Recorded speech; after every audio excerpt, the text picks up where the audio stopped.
क्या आप जानते हैं नवरात्रि में माँ दर्शन और पूजा का सही समय और विधि जीवन की हर बाधा को दूर कर सकता है और अपार सुख समृद्धि ला सकता है।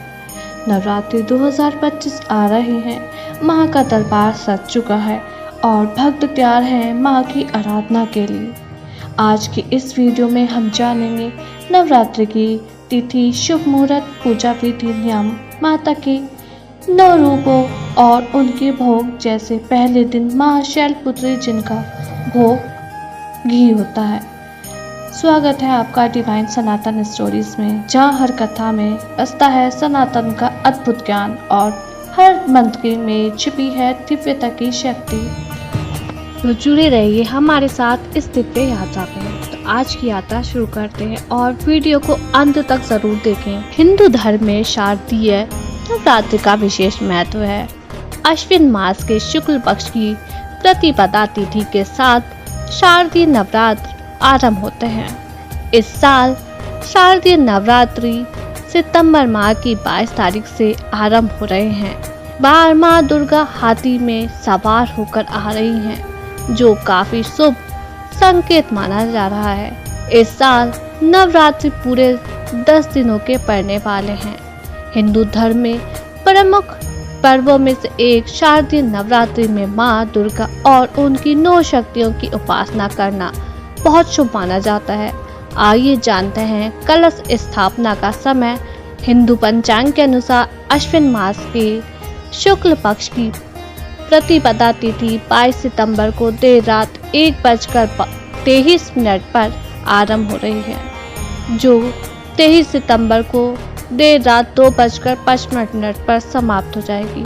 उदय तिथि के हिसाब से शारदीय नवरात्रि 22 सितंबर 2025 से आरंभ हो रहे हैं, जो 2 अक्टूबर को दशहरा के साथ दुर्गा विसर्जन के साथ समाप्त होगी। पंचांग के अनुसार शारदीय नवरात्रि में घट स्थापना का शुभ मुहूर्त सुबह 6:09 से आरंभ हो रहा है, जो 8:06 पर समाप्त हो रहा है। ऐसे में करीब 1 घंटे 56 कलश स्थापना के लिए मिलेंगे। आइए जानते हैं शारदीय नवरात्रि 2025 के अन्य शुभ मुहूर्त।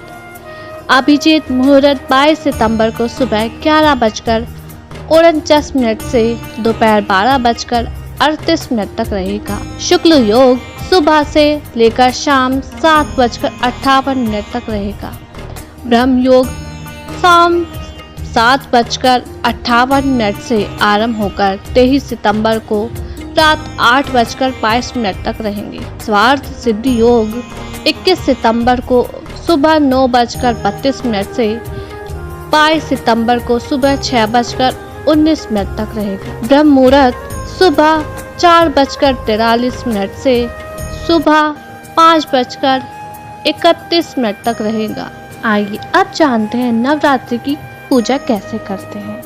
नवरात्रि की पूजा के लिए सामग्री में दुर्गा जी की मूर्ति या तस्वीर, लाल कपड़ा, लकड़ी की चौकी, कलश, गंगाजल, आम के पत्ते, नारियल, दीप, घी, धूप, अगरबत्ती, फूल, फल, मिठाई, पान, सुपारी, लौंग, इलायची, अक्षत, रोली, चंदन, कलावा और माता रानी को अर्पित करने के लिए श्रृंगार का सामान शामिल होता है। इसके अतिरिक्त जटा वाला नारियल, जो पंचमेवा कपूर और कपूर के लिए बाती भी आवश्यक होती। कलश स्थापना के लिए आवश्यक सामग्री: चौकी, लाल कपड़ा बिछाने के लिए एक लकड़ी की चौकी होती है। कलश मिट्टी या धातु का कलश जिसमें जल भरेंगे। आम के पत्ते, कलश के ऊपर लगाने के लिए 5 आम या अशोक के पत्ते। नारियल, कलश पर रखने के लिए जटा वाला नारियल, जो मिट्टी के पात्र में बोने के लिए। अनाज, मिट्टी का पात्र, सिक्का कलश में डालने के लिए और गंगा जल कलश में जल के साथ डालने के लिए। अन्य सामग्री जैसे हल्दी, पान, सुपारी, लौंग, इलायची और फूल। आइए अब जानते हैं कि माता रानी की पूजा विधि किस तरह से करेंगे। तो हमने अभी जाना कि पूजा के लिए हम किन किन सामग्रियों का उपयोग करते हैं। अश्विन शुक्ल प्रतिपदा को ब्रह्म मुहूर्त में स्नान करके घर के किसी ही पवित्र स्थान पर स्वच्छ मिट्टी से वेदी बनाएं। वेदी में जौ और गेहूं दोनों मिलाकर बोएं। वेदी पर या समीप के ही पवित्र स्थान पर पृथ्वी का पूजन कर वहां सोने, चांदी, तांबे या मिट्टी का कलश स्थापित करें। इसके बाद कलश में आम के हरे पत्ते, दूर्वा, पंचामृत डालकर उसके मुंह पर सूत्र बांधें। कलश स्थापना के बाद गणेश पूजन करें। इसके बाद वेदी के किनारे पर देवी की किसी धातु, पाषाण, मिट्टी व चित्रमय मूर्ति विधि विधान से विराजमान करें। तत्पश्चात मूर्ति का आसन, अर्घ, आचमन, स्नान, वस्त्र, गंध, अक्षत, पुष्प, धूप, दीप, नैवेद्य, आचमन, पुष्पांजलि, नमस्कार, प्रार्थना आदि से पूजन करें। बाद दुर्गा सप्तशती का पाठ, दुर्गा स्तुति करें। पाठ स्तुति करने के बाद दुर्गा जी की आरती करके प्रसाद वितरित करें। इसके बाद कन्या भोजन कराएं, फिर स्वयं फलाहार ग्रहण करें। प्रतिपदा के दिन घर में ही ज्वार बोने का भी विधान है। नवमी के दिन इन्हीं ज्वारों को सिर पर रखकर किसी नदी या तालाब में विसर्जन करना चाहिए। अष्टमी तथा नवमी महातिथि मानी जाती है। इन दोनों दिनों में पारायण के बाद हवन करें, फिर यथाशक्ति कन्याओं को भोजन कराना चाहिए। नवरात्रों में क्या करें और क्या नहीं। इन दिनों व्रत रखने वाले को जमीन पर सोना चाहिए। ब्रह्मचर्य का पालन करना चाहिए। व्रत करने वाले को फलाहार ही करना चाहिए। नारियल, नींबू, अनार, केला, मौसमी आदि फल तथा अन्न का भोग लगाना चाहिए। व्रती को संकल्प लेना चाहिए, हमेशा क्षमा, दया, उदारता को भाव रखे। इन दिनों व्रती को क्रोध, मोह, लोभ आदि दुष्प्रवृत्तियों का त्याग करना चाहिए। देवी का आह्वान, पूजन, विसर्जन, पाठ आदि सब प्रातः काल में शुभ होते हैं, अतः इन्हें इसी दौरान पूरा करना चाहिए। यदि घट स्थापना करने के बाद ऊतक हो जाए तो कोई दोष नहीं होता, लेकिन अगर पहले हो जाए तो पूजा आदि नहीं करनी चाहिए। अब जानते हैं नवरात्र के पहले दिन की जाने वाली माता की पूजा। जी हाँ, नवरात्र के पहले दिन माँ शैलपुत्री के रूप की पूजा की जाती है। नवरात्रि में दुर्गा पूजा के अवसर पर दुर्गा देवी के 9 रूपों की पूजा उपासना बहुत ही विधि विधान से की जाती है। माँ दुर्गा को सर्वप्रथम शैलपुत्री के रूप में पूजा जाता है। हिमालय के वहाँ पुत्र के रूप में जन्म लेने के कारण उनका नामकरण हुआ शैलपुत्री। इनका वाहन वृषभ है, इसलिए यह देवी वृषारूढ़ा के नाम से भी जानी जाती हैं। इस देवी ने दाएं हाथ में त्रिशूल धारण कर रखा है और बाएं हाथ में कमल सुशोभित है। यही देवी प्रथम दुर्गा हैं। ये ही सती के नाम से भी जानी जाती हैं।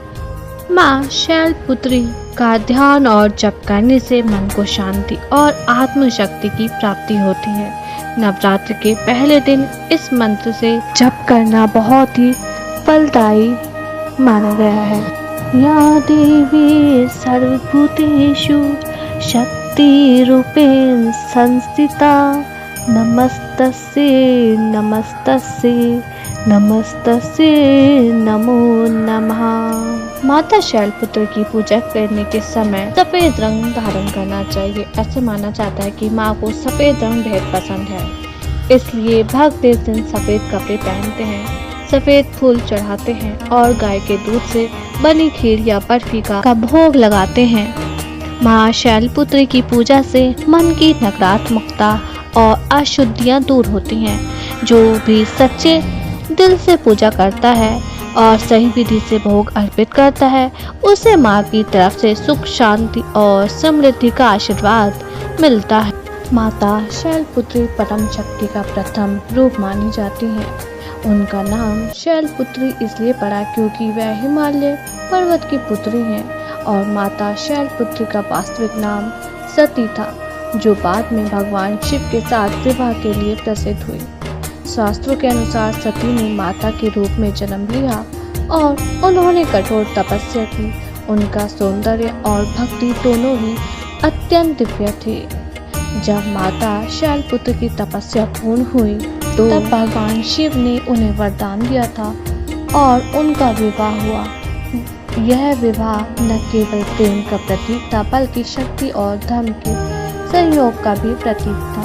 तो ये थी नवरात्रि 2025 की पूरी जानकारी। तिथि, शुभ मुहूर्त, पूजा विधि, नियम और 9 देवियों के पहले रूप का पूर्ण जानकारी, पूजा विधि और उनका भोग। अगर वीडियो अच्छा लगा हो तो इसे लाइक करें, शेयर करें और डिवाइन सनातन स्टोरीज को सब्सक्राइब करना ना भूलें। बेल आइकन दबाएं क्योंकि इसी चैनल पर हम ला रहे हैं नवरात्र स्पेशल सीरीज, जहां हर दिन जानेंगे माँ दुर्गा के 9 रूपों की कथा, भोग और महत्व। तो जुड़े रहिए हमारे साथ। जय माता दी। आप सभी को नवरात्रों की हार्दिक शुभकामनाएं। माता रानी आप सभी पर कृपा बनाए रखे।